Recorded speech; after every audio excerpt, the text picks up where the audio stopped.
We're very lucky today that this is very different. We're actually going to talk to a couple of gentlemen that you can see in little boxes beside me, waving.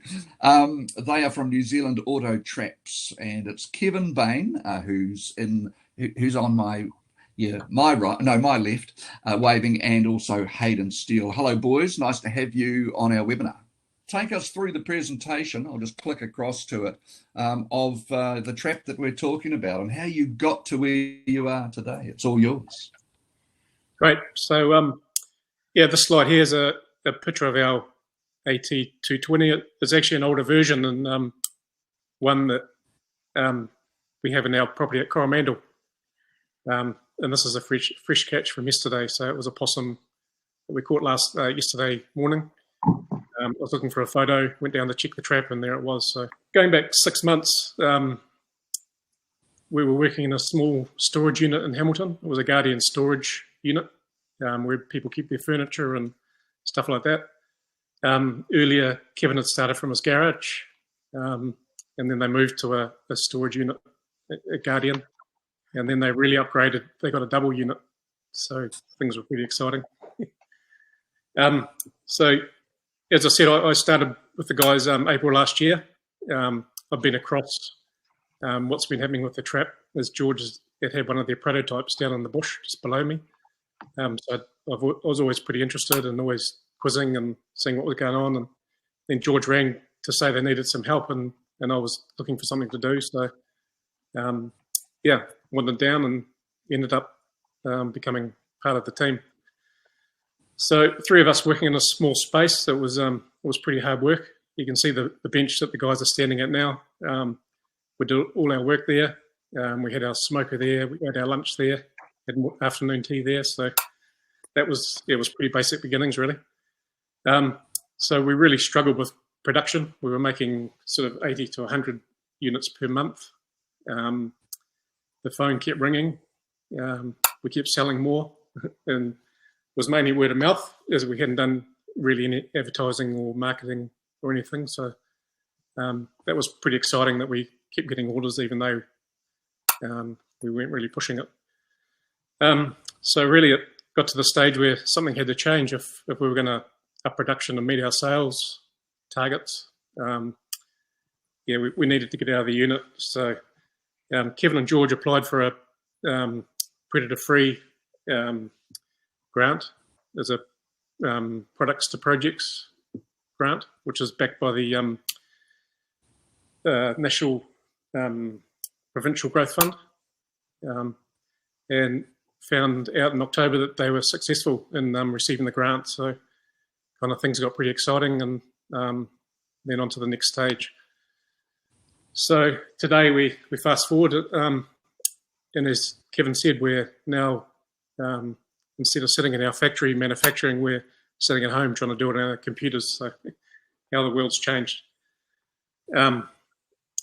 We've set up a full-scale production factory in Whakatane, which is pretty exciting for us. A lot of people, first question they asked was why Whakatane? And out of the predator-free grant, conditioned on that was that we had to move to a region, which was, the work of the Regional Growth Fund. Hamilton didn't class as a region, which was pretty disappointing for us, as we all, had lives and houses and things in Hamilton. But took that on board, and Kevin decided, right, we're gonna move to Whakatane. Reasons for that: they've got a pretty awesome trapping community. Lots of things are going on down there, and since we've been there, we've done a bit of work with Bridget at the Kiwi Trust and Peter and Helen at Manawahe Eco Trust, Ken and Sue at the Kokoko Trust, Gay at the Regional Council. So we've been out and about and doing things with them, and it's been pretty exciting. Just one thing with Whakatane is back in 1999, the area had around 8 kiwi. And today, through all the efforts of the community and what's going on, they've have over 350, which is pretty awesome. and that's doing that without a predator fence. So we're excited to be down there. We've been received really well, and looking forward to carrying on. So Predator Free helped us with our move to Whakatane, with some of our costs and set up in our new factory and some wages and things like that. They've also helped us with a trap redesign. So the last 6 months, Kevin's been pretty full on with that, reviewing the software and different components and stuff like that. And we'll have a look at that later on. And also, they've helped us with new machinery. So back in the storage shed, we were pretty much doing everything by hand, some pretty slow processes. And now thanks to the grant, we've been able to buy some decent gear. So we've got a CNC mill, lathe, guillotines, stuff like that. So things have really gone up a gear. Kevin's also automated a lot of stuff. So it's pretty cool working with an inventor. He's not only invented the trap, but he looks at stuff in the workshop and goes, "Oh, I can make that a bit easier." Goes away and comes back with an automatic machine. So that's pretty cool to be working with stuff like that. So a big thanks to Predator Free 2050 and the Provincial Growth Fund. It's made a big difference to us. It's been challenging, and we had to tick off a lot of milestones along the way, but we're progressing and pretty excited about what's to come. So this is just a little photo of our current setup. So there's the three of us have pretty much moved down to Whakatane. Myself, we're building a new house in Hamilton. I'm a bit committed to that. So I'm commuting, but stay down there Monday to Friday. And it's, like I say, big sacrifice for us to move there, but one we've been willing to take. For me, I was just working on wages in Hamilton, and I got pretty wound up in the predator-free story, how cool it is and what's going on around the country and the people that we've met along the way. And since we've moved down there, George and Kevin have offered me a chance to buy into the company, so I've now become a shareholder, which is pretty cool and made it all worthwhile. So we have 3 staff. We've got Alex, Y, and Dana. So they're all local from Whakatane. They're all loving having full-time work. Put a lot of time and training into them, and they're really enjoying what they're doing. Dana's a mother of young children, so we've sort of got a little flexible arrangement with her where she can sort of come in a bit later and leave a bit earlier and things to help the kids out. So little things like that, it's making a big difference for us. We're looking to employ another 2 or 3 staff. We actually had one young guy starting on Monday, but because of lockdown, we've had to delay that. So it's been a bit disappointing, but it's just the way it goes. So Whakatane's had a bit of a tough time in the last 6 months with eruption in White Island and now the COVID lockdown. So I guess we're making a bit of a positive impact down there, and looking forward to making more of one. This is Kevin in front of his CNC mill. Big grin, pretty excited to get it. So just something like this in our factory means that we can now make components in the house, and components that before we were importing, now we can do local. So that's been pretty good for us. And I think in this world that we live in now, and the things we've been through with the COVID and our reliance on China, I think this is now going to become something that New Zealanders need to look at is doing more stuff at home for ourselves. And having this mill here has given us that chance. We've been doubly affected by what's happened. Our factory in China that we get some supplies from, our electronics and things like that, that actually pretty much closed mid-January for 6 weeks. So the time we got to mid-February, we'd run out of stock. So we were suffering before even the lockdown. So what's happening now has kind of put us a few months behind. But yeah, we've kind of gone from producing 80 to 100 units to, if we were still there now, we could be working and we'd probably be producing around 400 a month. And our target long term is to get that up to 1,000. So yeah, that's just Kevin and George. Just Kevin grinning once again. He just loves it.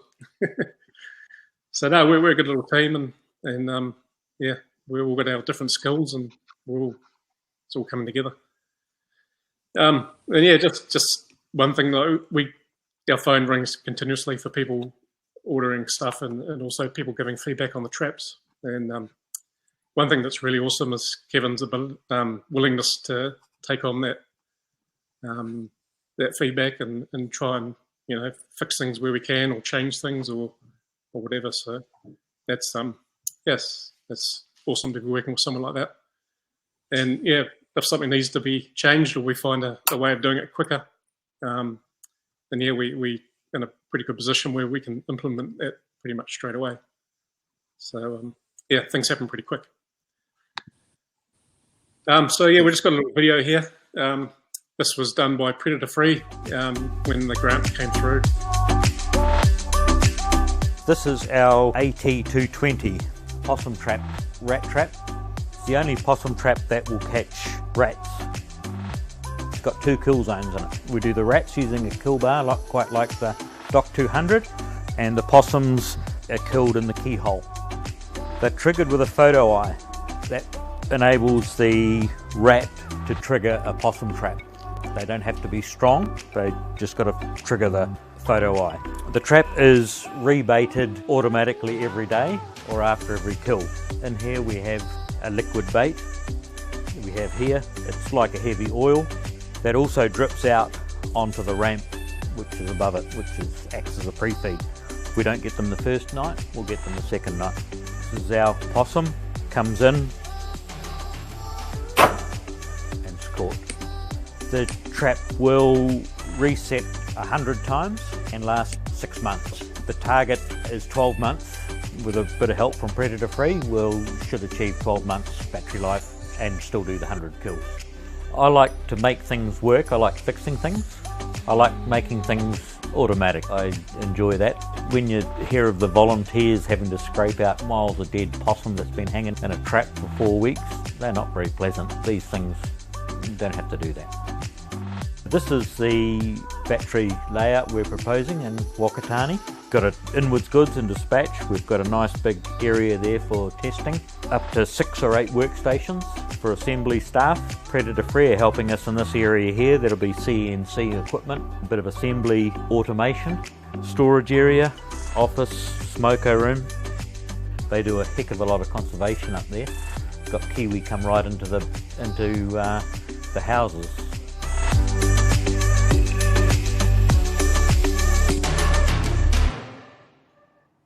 One of the goals when we first started to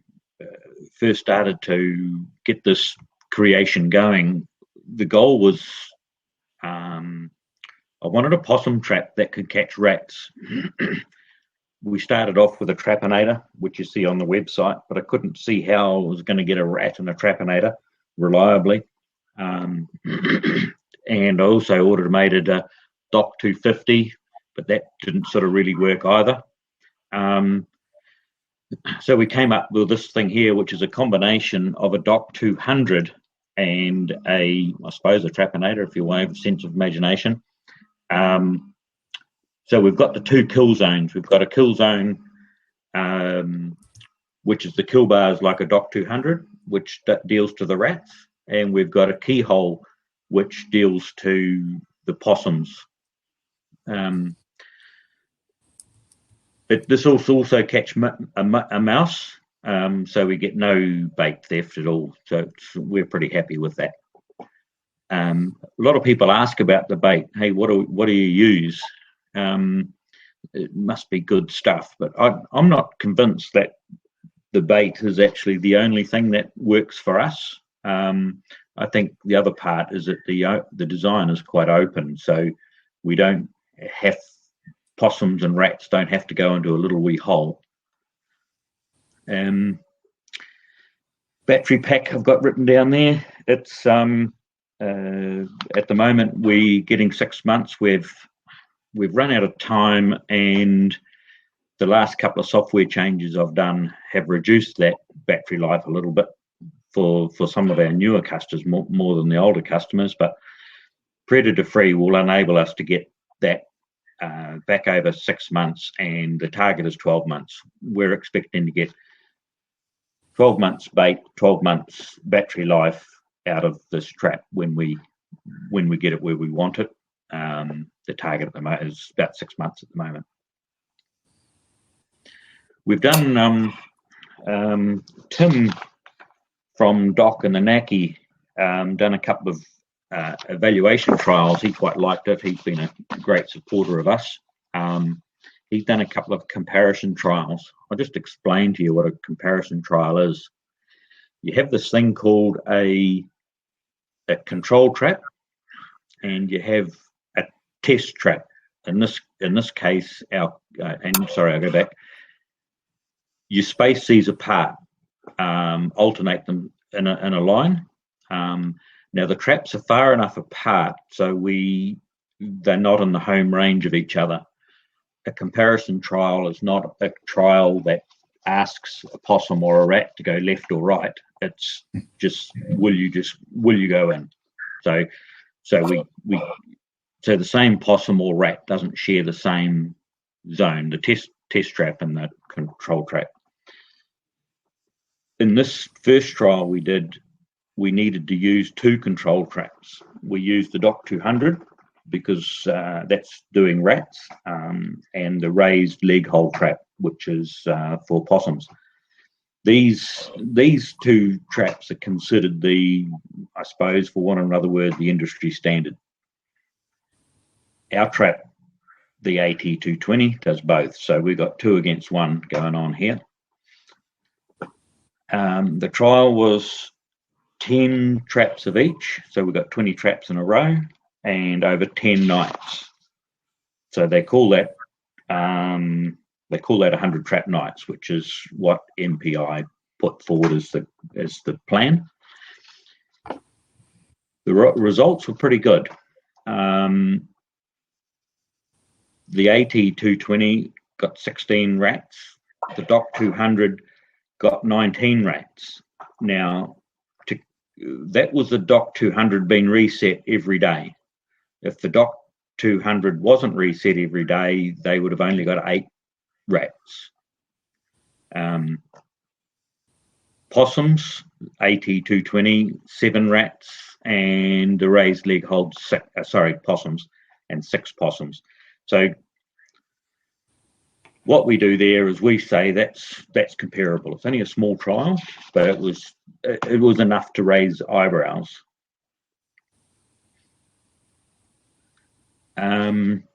Tim, from that, he wanted to compare that with the A24.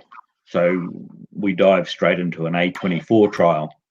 Again, same trap. You have a control trap, in this case is the A24, and the test trap, which is again the AT220. Space those along. This trial was 10 traps again of each over 20 nights. These results were pretty boggling, actually. AT220, 20 rats, A24, 6 rats. This was in a controlled area. We got photos of the AT220 over top of a dock trap. We paced along this track, and Tim says, yep, here's your 100 meters is up. Can't walk into the bush. Shit, there's a there's a dock trap there, but that's where it went. It went directly above the dock trap. So that was how the trial was expected to be run. Tim likes to run the rules. So To go back, yeah, we got 20 rats and 7 possums. That calls it superior was the wording that was used in the report from that, and considered to be the next generation. Why would we use a AT220? We don't need as many traps, less traps. One trap's doing two species, less servicing. We've got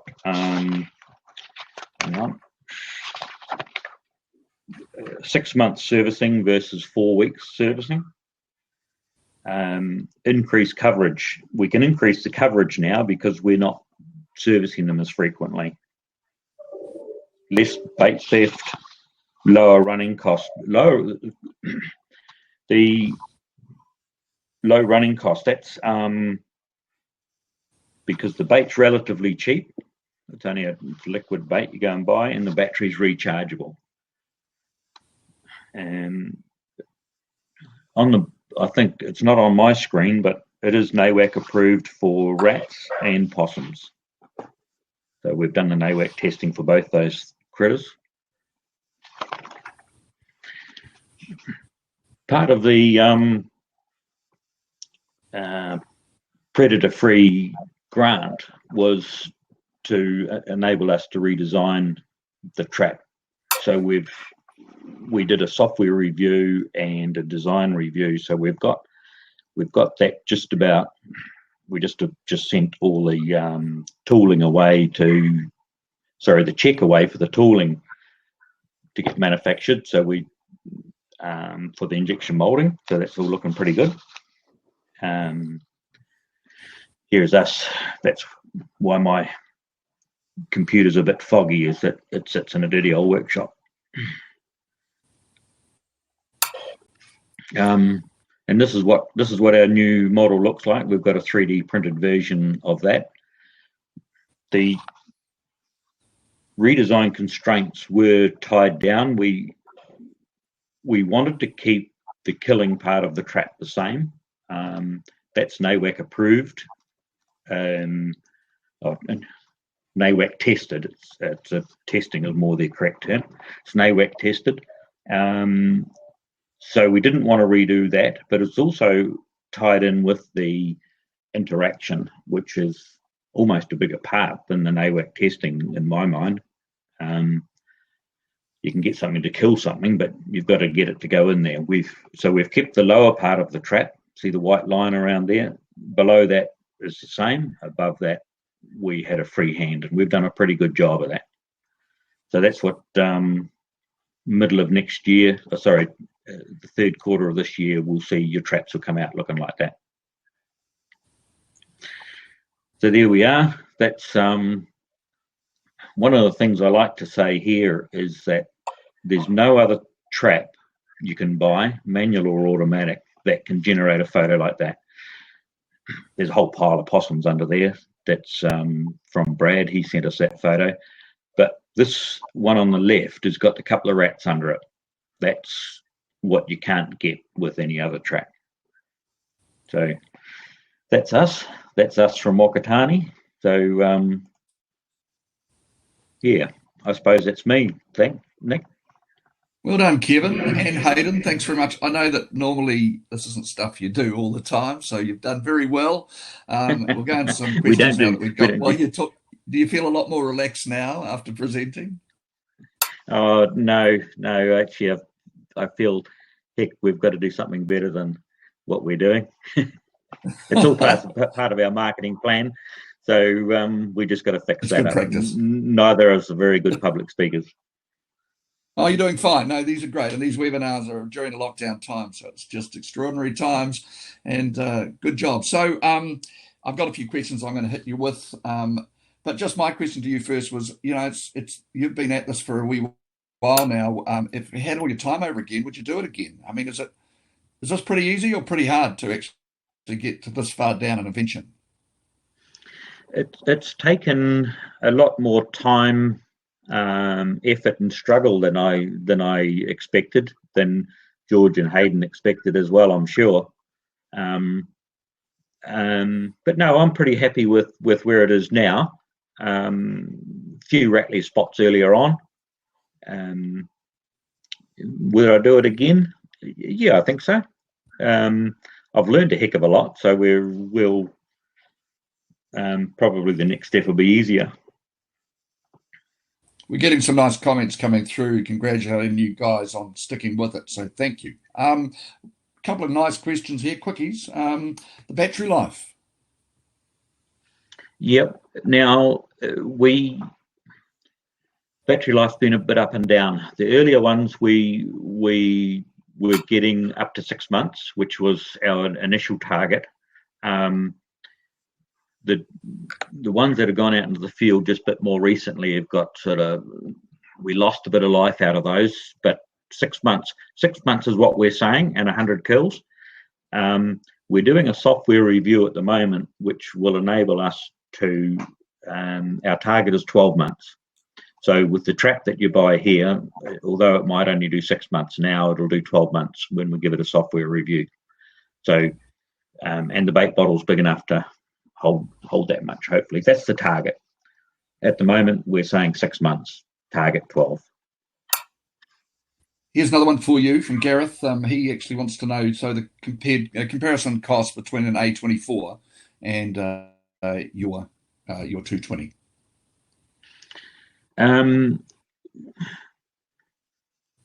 These currently are 320 plus GST. We think that'll become the wholesale price. We have been sponsoring them for a while. Comparing them with the A24, I see that they're actually just running a special at the moment. So we're way behind that. Way ahead of that, higher. We believe our efficiency rate is far greater. And also, if you're considering an A24, you've also got to consider an A12 as well. So there's 2 traps there. Our running costs significantly lower. Here's one for you about Stokes. Someone's very interested. It's Tim. He just wants to know, someone has mentioned Stokes. Can you talk to that? Any thoughts on how to involve that species in your trap? Stokes have been a bit evasive. We're trialing at the moment a stoat rat version. We haven't had good results. We actually haven't had the time actually as much as anything. I think a lot of that might be related to bait issues. I think stoats need nice fresh bait, like an old chicken neck or something, bit of rabbit, which doesn't last as long. In saying that, we do get reports from customers regularly to say that they're catching stoats within the trap on the tree. The stoats are going in after a bit of old mushed up rat and mice and stuff like that. So we do get stoats. We can kill stoats, but getting them in there is a different issue. Somebody's asked, it sounds like another inventor, has said, can the lure bottle have a transparent section to see how much bait is left? Yeah, I don't know. At the moment, we use a stick. So, yeah. Someone's asking, does it have a counter? There's inside the software, there's counters. There's a little micro that runs this thing. So we do daylight turn off. So it turns off in the day. We count how many. Before the end of the year, we'll also be able to tell you how many. The short answer is yes, it does have a counter. It is a bit clumsy to get out because we haven't got an interface to the outside world that's working very easily. But in saying that, when we get our software done up, the counter will be there, and we'll also be able to tell you whether it caught a possum or a rat, which we think will be quite important, especially when the trap goes into a monitoring phase. If you've just 1080'd an area and it's all knocked down low, you want to know what you're catching. So we think we can tell you whether it's caught a possum or a rat. Some people have been asking about moving it around, sort of like, what's your feeling on the time? If you're not, if you're not catching something after a while, how much time before you would move something like this around? I tend to think that moving them around is not necessarily the right thing to do. I don't mind. I actually don't mind poisons used. Some of the others don't like poisons. What I don't like about poisons is the fact that you treat an area and then you walk away for a year or something like that. If you move your trap around, you're doing exactly the same thing. You put your trap in there, you knock those possums down or rats down, whatever you want to do, and then you're shifting your fence or guard. You're taking your guard down. So my thoughts are just leave it there, put another one in. If you've got another spot, get a second trap. More the merrier. Just a question about something you said earlier about the funding from Predator Free. Just we would love to have been from the Predator Free New Zealand Trust, but it wasn't, was it? Of course, it was from Predator Free New Zealand 2050. Is that correct? Yes. Ah, yeah. Was that? Yeah. The grant came from Predator Free 250, correct? Via Shane Jones. Right. Yep. Cool. Go through the lure again for some people that just wanting to hear a bit more about what's in that lure. The lure is a liquid-based thing in the bottom of the in the little bait bottle that we got there. The drink bottle that you see is a little pump, and it pumps out the bait daily or after each kill. That can be turned down. So it's a liquid like a heavy oil that we use for a bait. I get the job of tasting it. It's not bad. You can put it on your sandwich. These other guys are a bit scared. I think they've been kept too well, I think. Good news for them. Care and Wecker proof, someone has asked. We need help there. We need you guys to tell us what we need to do. We this new model might need, before we put it in a care area, or it might need a few more bits and pieces tacked on it to sort of take the chewing corners off. The brown lid you see on the top there is something that can be simply replaced with a metal or a wooden cover, which would be more care proof.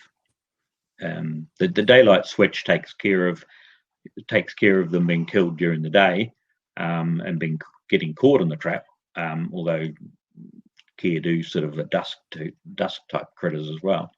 But chewing, yes, we would. If you're going into a care area, I'd probably put a wooden lid on it instead of the plastic lid. Cats have been mentioned quite a lot. So what's your thoughts on cats, catching them? I've got two answers for cats. First question we've got to ask is, do they want to catch cats? If you want to catch wild cats, yes, we get cats in there. A lot of reports of cats. Domestic cats, we haven't had any reports of domestic cats, and I think your domestic cat is too well fed to go hunting for the tucker, where your wild cat is your feral cat. He's a bit more inquisitive, and he's got to hunt for a living. So they'll go into the trap to get bits of manked up rat again, we get good results with cats. A person that came back here, yes, Helen, she said yes, she wants to catch wild cats, so that's good. And Greg Ross has said, I agree with you guys. For rats, I've found that once you've found a spot which keeps catching rats, you leave your trap there permanently, and year after year, that trap will catch most of the rats coming into an average domestic property. Do you agree with that?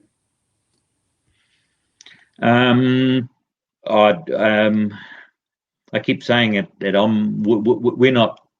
I don't think any of us at NZ Autotraps are trapping specialists. We're actually engineers. So I'd like to be guided by you guys. I keep saying I need to be guided by you. To tell us what you want.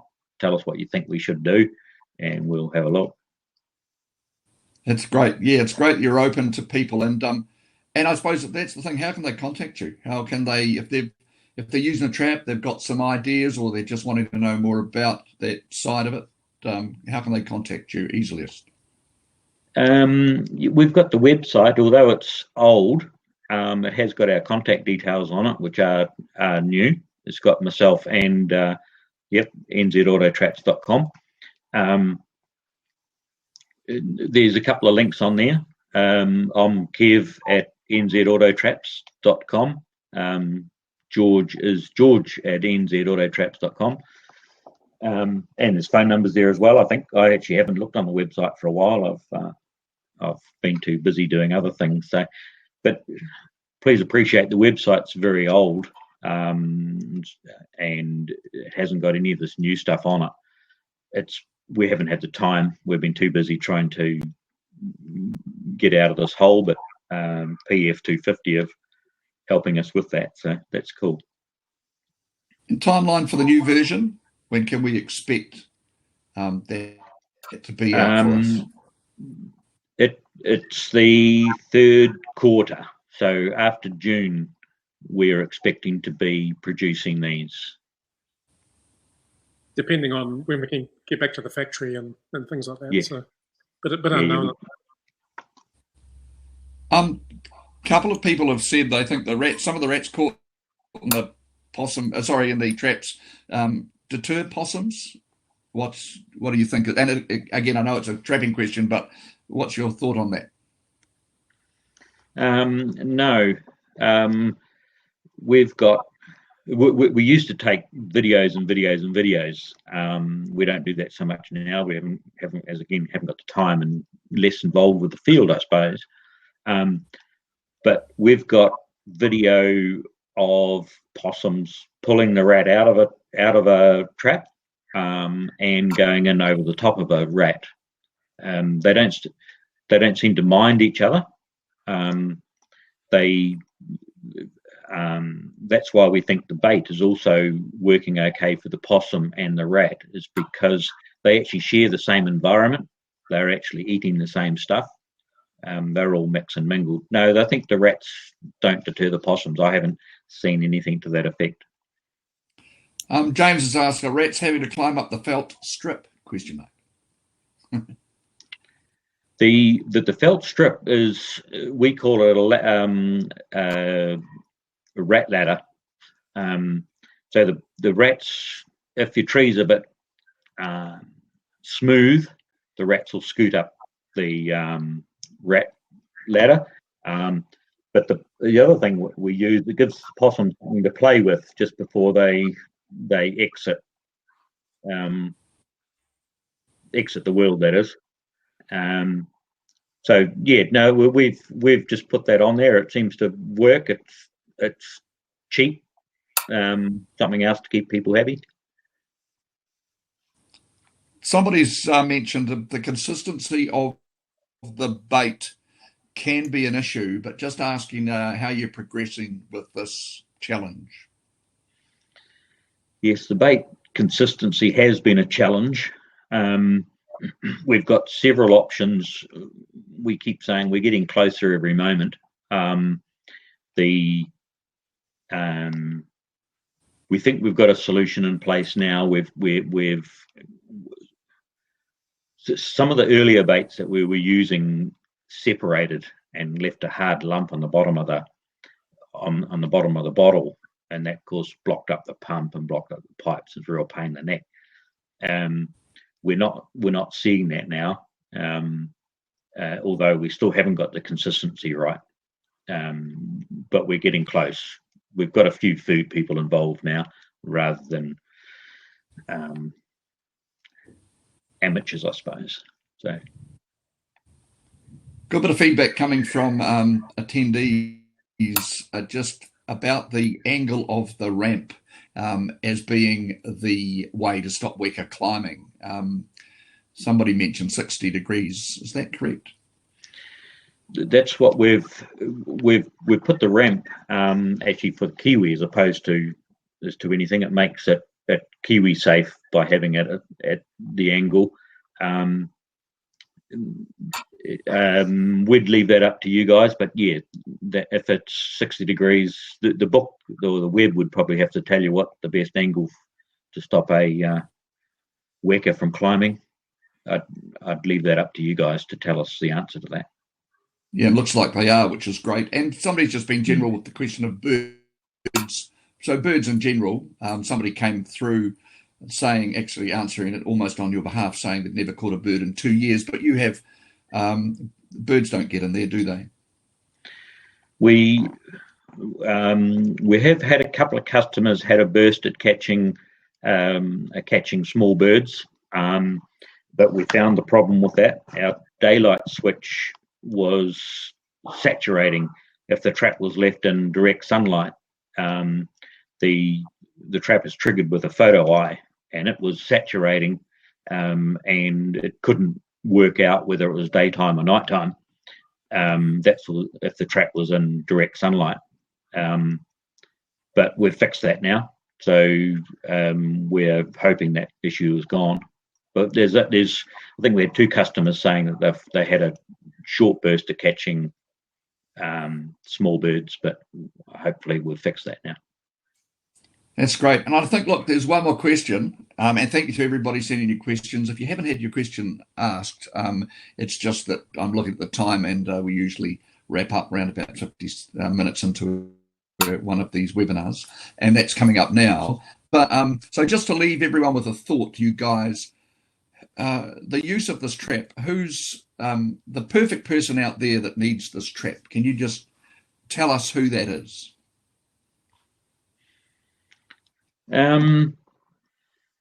Well, I think everybody actually. If you've got a small bush block somewhere, yeah, you should have a couple of these. I don't. Small bush blocks can do a lot. Where was I? Down here, the small bush blocks. Farmers with small bush blocks. 10-acre blocks. If you've got a couple of trees, I'm in Braid Road in Hamilton, and I catch we back onto the Waikato River, and I've probably caught half a dozen or more possums down our little gully. We call it a gully, and there's another one running around there now. So I'll go and sky on him in the next few nights. More the merrier. Everybody should have them, and some only put one in. You got to have a few. That's great. We've had a bit of feedback on people with trap lines. They may have 15 Dock 200s or whatever. They're having trouble checking them every week or whatever, because some of them are in hard to access places. So a couple of people have added a AT220 to their 15 or so Dock 200s. So now, they can check them way easier, and they're getting there and getting them reset. So just adding 1 or 2 to a trap line can make a difference if it's if it can help. Thanks very much, Kevin Bain. Thank you, Haydn Steel, and thanks everybody. See you again. Yeah. Bye. Thanks, team. See ya. Thank you for the opportunity.